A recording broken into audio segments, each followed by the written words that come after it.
Jornal Band Cidade. Oferecimento Hyundai Urca. Falou Hyundai, falou Urca. Bandidos furtam fiação de escola particular em Uberaba. Os bandidos, aproveitando o período noturno, conseguiram arrancar essa tampa e depois tirar toda a fiação que leva a energia para o estabelecimento de ensino. Mal súbito pode ter causado a morte de um motorista na BR-365. Fomos acionados via centro de comunicações, chegamos no local, verificamos uma batida frontal entre um caminhão e um veículo leve, uma belina. Atividades marcam a semana de combate e luta contra a hanseníase. Hoje nós estamos aqui no calçadão da Rua Arthur Machado com um grupo de 8 acadêmicos da Universidade Federal do Triângulo Mineiro, com uma campanha de divulgação dos sinais e sintomas da hanseníase. Com as férias no fim, saiba como evitar que as crianças fiquem entediadas. Agora no Band Cidade, que está no ar.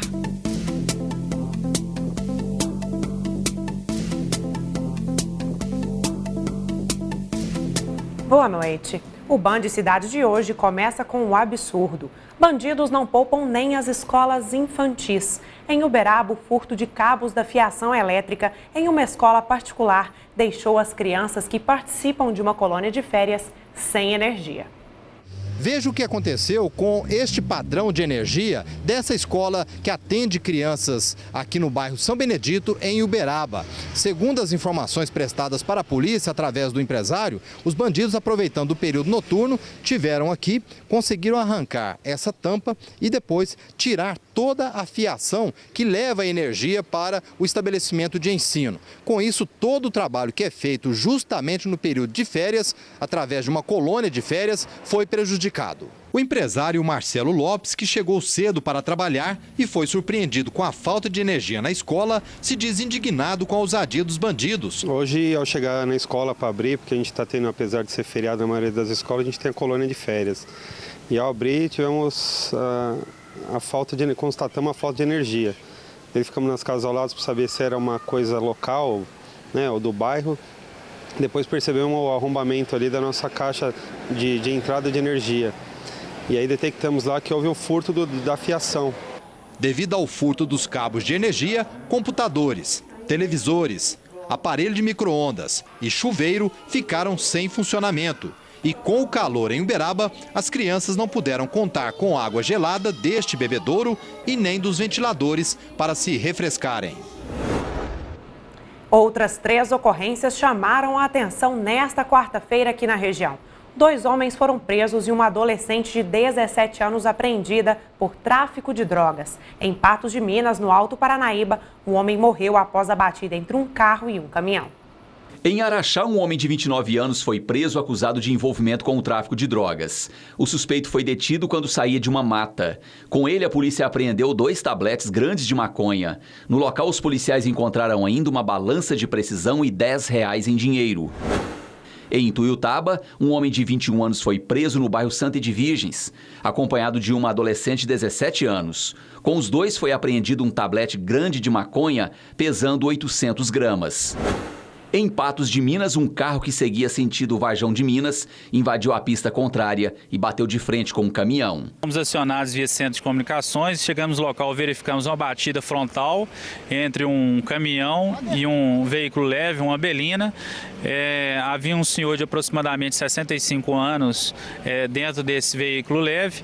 Infelizmente, foram constatadas aí por equipes do SAMU a questão do óbito. O caminhão estava carregado com caixas para transporte de frango. Leonardo é quem conduziu o veículo que saiu de Vitória da Conquista com destino ao interior de São Paulo. Segundo ele, não foi possível evitar a batida. Eu estava na minha mão e tinha um caminhão na minha frente.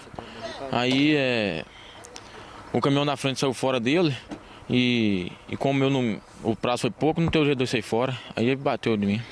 O Corpo de Bombeiros e o SAMU estiveram no local, mas o motorista do carro, Romualdo Augusto Gaspar, de 67 anos, já estava morto. A Polícia Rodoviária Federal orienta sempre os condutores a respeitarem as leis de trânsito, não ultrapassarem na faixa contínua, que é uma das maiores causas de colisões frontais, não ingerir álcool quando for dirigir E, em suma, é isso, respeitar as leis de trânsito, diminuir a velocidade para contribuir para o trânsito seguro. Uma pesquisa revelou que a maioria dos brasileiros não consegue realizar todos os sonhos de consumo. Saiba por quê na reportagem de Léo Carvalho. Uma pesquisa do SPC Brasil revela que somente 3 em cada 10 sonhos de consumo são realizados pelos brasileiros. Meu sonho é ter a minha casa própria, mas o dinheiro não aparece, né? Eu nem penso em sonho, porque a minha saúde está muito... Eu tenho 2 anos que eu estou afastado. Qual o sonho de consumo que ainda não foi realizado? É minha casa própria. Eu tenho vontade de ir para Grécia, para os Estados Unidos. Viajar, conhecer o Brasil, as praias do Brasil, as férias agora, ia ser tudo de bom. A pesquisa foi realizada com 620 pessoas maiores de 18 anos de todas as 27 capitais brasileiras. O estudo revela também que os maiores sonhos de consumo dos brasileiros são por ordem de prioridade. Fazer uma viagem para o exterior, 15%. Fazer uma viagem nacional, 12%. Comprar um carro zero, 9%. Fazer uma cirurgia plástica, 7%. Estudos mostram que existe uma grande dependência de tomadas de crédito para a realização do sonho de consumo. Tem pessoas que não conseguem guardar dinheiro e acabam fazendo financiamentos a longo prazo. Esta é uma atitude que os economistas não recomendam. Ela tem que pensar bastante, o brasileiro ele não tem a cultura da poupança. Ainda segundo o economista, a melhor opção é poupar para realizar o sonho sem fazer dívidas. Com certeza, né? Poupar rende e tomar emprestado gasta, né? Você tem um custo aí que você pode e que não é desprezível e que você tem que levar em conta na hora de fazer adquirir o seu bem. A compra compulsiva pode se tornar uma doença, segundo esta psicóloga. A compra compulsiva é uma doença, né? A partir do momento que eu não tenho a tranquilidade de pensar se eu preciso ou não daquele produto. Há poucos dias para terminar o primeiro mês do ano, a diretoria do Sindicato dos Servidores Públicos Municipais de Uberaba ainda não foi chamada pelo prefeito Paulo Pial para discutir a pauta de reivindicações de 2015. Segundo o presidente da entidade, Luiz Carlos dos Santos, os trabalhadores cobram um posicionamento sobre as negociações, já que o prefeito disse que chamaria o sindicato ainda em janeiro. São 22 itens na pauta de reivindicações, entre eles reajuste salarial para os servidores da prefeitura, R$100 de aumento no ticket alimentação, abono natalino de R$300 e a conclusão do plano de carreira da categoria. Ainda segundo o presidente Luiz Carlos, vários itens já estão contemplados na pauta vigente, mas não foram atendidos.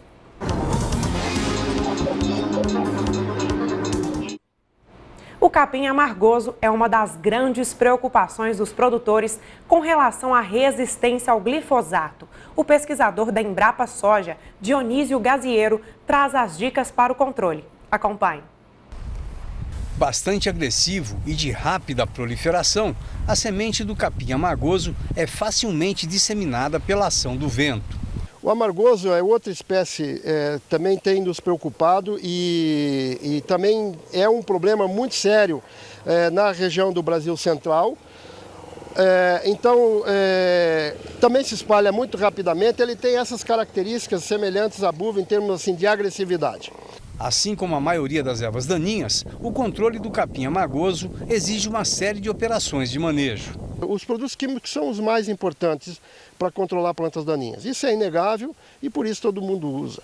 Mas não é a única forma, você tem que fazer integrações com outras formas.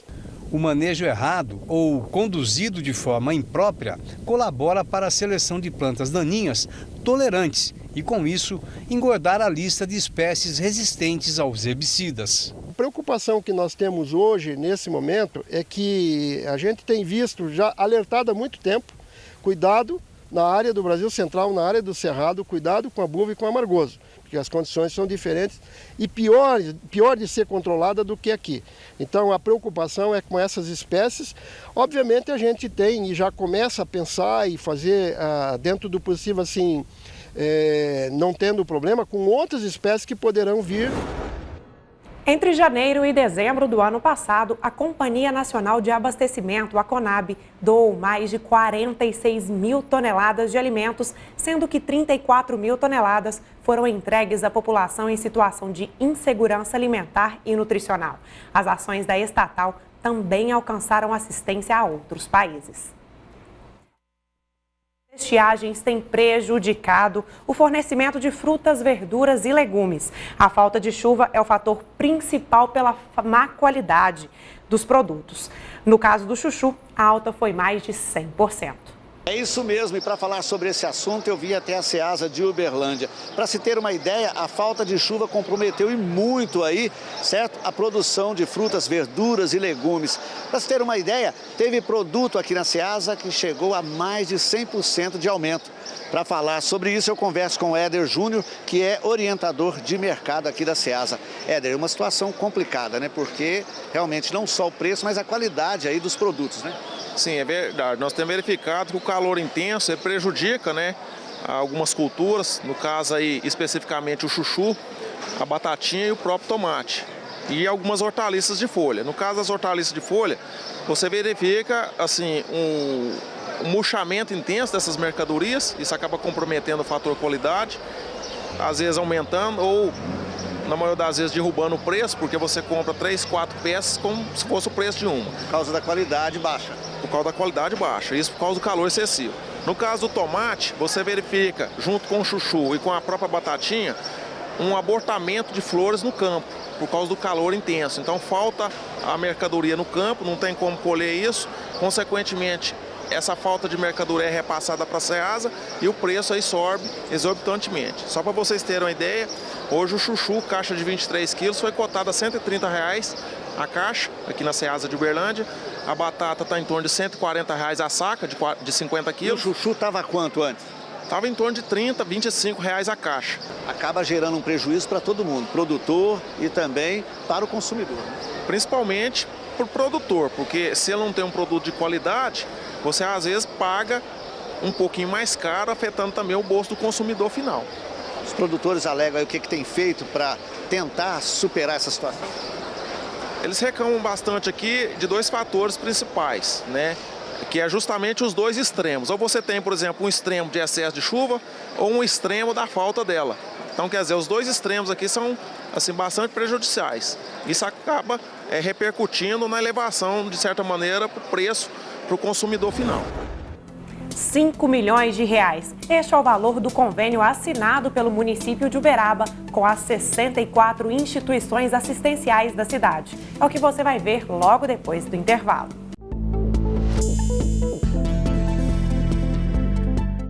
R$5 milhões. Este é o valor do convênio assinado pelo município de Uberaba com as 64 instituições assistenciais da cidade. O valor per capita repassado para os asilos teve um aumento de 100%. O convênio foi firmado com instituições que trabalham com pessoas com deficiência, abrigamento adulto, infanto-juvenil e residência inclusiva, idosos, apoio sociofamiliar, socioeducativo e comunidades terapêuticas. Este ano serão destinados R$5 milhões que ajudarão na manutenção destas entidades. Tem o Fundo Municipal de Assistência Social, que são recursos obrigatórios, né, advindos também do governo federal, e a parte da prefeitura, quer dizer, tudo isso é canalizado para as entidades que protege a criança, protege o idoso, protege o portador de alguma necessidade especial e, portanto, é a Prefeitura cumprindo o seu papel de dar cobertura às pessoas que mais necessitam. Das 120 ONGs cadastradas na Prefeitura, apenas 64 conseguiram a aprovação do Conselho Municipal de Assistência Social. No final do ano de 2014, as instituições que pleitearam o recurso, que é essa subvenção que o município dá para as instituições, eles apresentam um plano de trabalho de acordo com o seu segmento, que são 6 segmentos diferentes, e aí eles apresentam um plano de trabalho, nós levamos para o conselho, é aprovado, é feito um termo de convênio, tem que ter toda a documentação, claro, tem que estar em dia com prestação de contas, tem que estar com todas as certidões negativas também em dia. O repasse das entidades teve um aumento de 10% no valor per capita. Já o percentual para as instituições de longa permanência para idosos foi de 100%. Cada segmento tem o seu valor de acordo com a sua complexidade, de acordo com o seu atendimento. No caso das ELPIs é um abrigamento, ou seja, 24 horas, e a gente viu a necessidade desse aumento na per capita. E termina amanhã aqui em Uberlândia uma das principais feiras de calçados de Minas Gerais. Os empresários do setor aproveitam o evento para mostrar as tendências da coleção Outono-Inverno 2015. A iniciativa é do Sindicato da Indústria e Comércio de Calçados. Promovendo fortalecimento e crescimento industrial, o sindicato e órgãos oficiais de fomentação do comércio buscam a consolidação de Uberlândia como um polo calçadista capaz de receber e também lançar novas coleções no Brasil. Uberlândia, nós temos micros e pequenas empresas. E nesse formato foi muito difícil a gente colocar essas empresas numa feira grande. A feira deste ano apresenta várias novidades e é um local propício para aumentar os negócios, principalmente para os fabricantes do município. As tendências agora no outono e inverno, de 2005, elas continuam com alguns pigmentos do verão, que são as cores fortes, ainda estão entrando, os neons continuam e o transparente também. Uberlândia possui 47 indústrias de calçados e cada feira movimenta cerca de 20 milhões de reais. Diferentemente de anos anteriores, 2014 teve uma queda no mercado calçadista que os lojistas pretendem recuperar já em 2015. Nós movimentamos em cada feira em torno de 20 milhões. Então são 2 feiras por ano, 40 milhões por ano. Só em feiras, fora os pós-venda, depois de feiras. Com as altas temperaturas, fica difícil pensar na coleção outono e inverno. Carol, quais são essas tendências para a próxima estação? Bom, a bota over vai continuar com tudo, o verniz também estará com tudo nessa nova estação, o escarpão vai voltar e o animal print vai continuar presente para nossa alegria, A 8ª edição da Feira Moda acontece até o dia 29 de janeiro. Ela é considerada a maior feira de negócios do setor do Triângulo Mineiro e o evento é o 2º maior do estado de Minas Gerais. Agora a saúde. A maioria dos brasileiros, 94%, sabe que a camisinha é a melhor forma de prevenção às DSTs e AIDS. Mesmo assim, 45% da população sexualmente ativa do país não usou preservativos nas relações sexuais casuais nos últimos 12 meses. Os dados inéditos são da pesquisa de conhecimentos, atitudes e práticas na população brasileira. Os dados foram apresentados hoje em Brasília durante o lançamento da campanha de prevenção às DSTs e AIDS para o Carnaval 2015. E amanhã é o Dia Mundial de Combate à Hanseníase. Gabriela, boa noite. O que está sendo feito em Uberaba para lembrar esta data? Boa noite, Natália. Por aqui, acadêmicos da Universidade Federal do Triângulo Mineiro realizam diversas atividades para orientar a população sobre a doença. Estudantes distribuem panfletos e passam informações dos sinais da hanseníase, que podem aparecer na pele com alterações de sensibilidade. Em Uberaba já estão acontecendo as atividades dentro da Semana Mundial de Luta contra a Hanseníase. Quem tem mais informações? Adriana Aveiro, ela que é professora da Universidade Federal do Triângulo Mineiro. Adriana, como estão ocorrendo essas atividades? Hoje nós estamos aqui no calçadão da Rua Arthur Machado com um grupo de 8 acadêmicos da Universidade Federal do Triângulo Mineiro com uma campanha de divulgação dos sinais e sintomas da hanseníase, que é uma doença contagiosa, transmissível dentro do domicílio, mas que ela pode ser curada e tratada facilmente. Então hoje nós estamos aqui com o stand, distribuindo folhetos, cartazes e fazendo o diagnóstico suspeito da doença. Os casos que a gente encontrar aqui com suspeita serão encaminhados ali para o Centro de Saúde Eurico Vilela para dar início ao tratamento. É um trabalho que já é feito independente da Semana de Luta contra a Hanseníase. O PET Hanseníase, que é esse grupo de acadêmicos, trabalha há 2 anos em escolas, em unidades de saúde, levando cartazes e folhetos, divulgando os sinais e sintomas da doença e convidando a população que tiver alguma lesão suspeita para procurar uma unidade de saúde ou procurar o PET para ser feito o diagnóstico. Uberaba está no rol dessas cidades que preocupa justamente contra a hanseníase? Não, Uberaba, o número de casos registrados está abaixo da média, está dentro do esperado, mas a gente tem essa preocupação de que ainda é uma doença pouco divulgada. Então a gente está divulgando que ainda existe, ela não está erradicada e que é meta nossa diminuir o número de casos aqui em Uberaba. Qual que é a principal dúvida das pessoas? A principal dúvida é quanto à questão de que tipo de mancha que pode ser hanseníase. E o que chama a atenção é que é uma mancha que perde a sensibilidade, que dá dormência. Esse é o sintoma principal. E a Secretaria Municipal de Saúde de Uberlândia também está conscientizando a população sobre a hanseníase. Até o dia 30 de janeiro, em todas as unidades de referência, atividades serão realizadas com o objetivo de difundir a prevenção e o tratamento precoce da doença. Durante a semana, são palestras em salas de espera das unidades de saúde sobre os aspectos comuns da doença. E na sexta-feira, um evento na Praça Tubal Vilela fará a busca e identificação de sintomas, para que em casos de suspeita a pessoa seja encaminhada a uma unidade de saúde para exames mais detalhados. Janeiro é mês de férias para a criançada. O que fazer para que elas não caiam no tédio em casa? Saiba como logo depois do intervalo. Até já!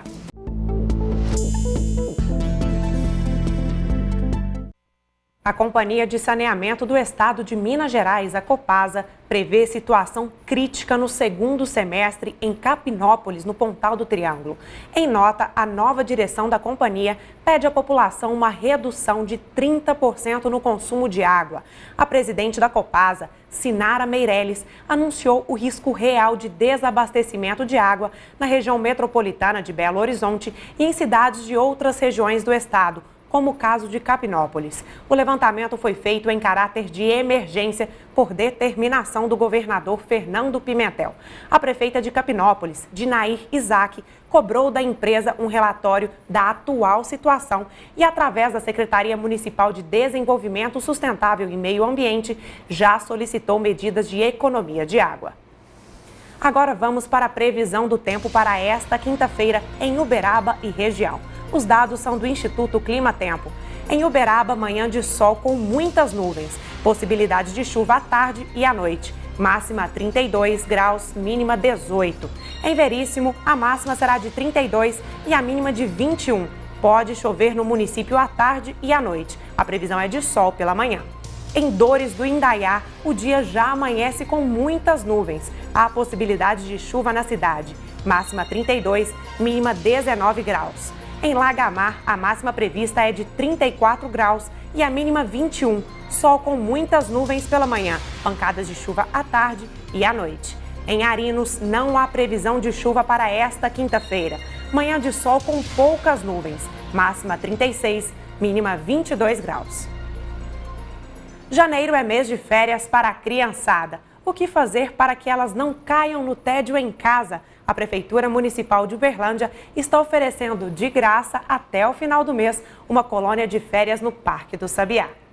Até o dia 30 de janeiro, crianças e pré-adolescentes de 5 a 15 anos poderão participar da colônia de férias do Parque do Sabiá. Zezinho, quais atividades serão oferecidas? Nós aqui no Parque, no Mundo da Criança, estamos oferecendo aqui vôlei, futebol para as crianças nas quadras, né? Tem as brincadeiras aqui nos brinquedos aqui em conjunto com as outras crianças. Os professores estão ensinando eles como devem brincar, por exemplo, no túnel e tal. Tem as gincanas que os professores estão apresentando a elas. Tem as brincadeiras de rua de antiga que eles não brincam mais, os professores vão ensinar, depende da criança que tem interesse. Em meses de férias da garotada, muitos pais não sabem o que fazer para que os filhos saiam de casa. Por isso as colônias são tão procuradas nessa época do ano. É porque a meninada fica dentro de casa, né? Fica muito, assim, ansioso, porque não tem o que fazer quase, né? Aí a gente procura, assim, trazer eles para passear. E aqui um lugar excelente, né? Um bosque bonito, uma área boa, uma área verde, né? Para a criançada, diversão é o que interessa. A gente brinca aqui nos brinquedos, a gente anda no trenzinho, aí a gente vai do outro lado lá, a gente anda no patins. É muito bom. Em época de verão, tem até opções para fugir do calor. Para ficar debaixo das árvores e contar história para aqueles menorzinhos, né? E eles adoraram. Aquela criança de 5 a 7, ela tem que estar acompanhada com o pai. As demais de 7 a 15 o pai deve assinar um termo de responsabilidade, deixar aqui para a gente assinar. Agora o esporte. O time de basquete de Uberlândia venceu a segunda partida seguida no NBB 7. A vitória foi em casa, diante do Brasília, por 91-74. O resultado colocou a equipe dentro da zona de classificação aos playoffs. Agora, os uberlandenses chegaram ao 6º resultado positivo em 18 jogos. O time igualou a campanha do próprio Brasília e ultrapassou os candangos na tabela de classificação. Agora está na 12ª posição, no limite do grupo das equipes que vão às finais. E o Band Cidades de hoje fica por aqui. Uma ótima noite para você e eu te espero amanhã.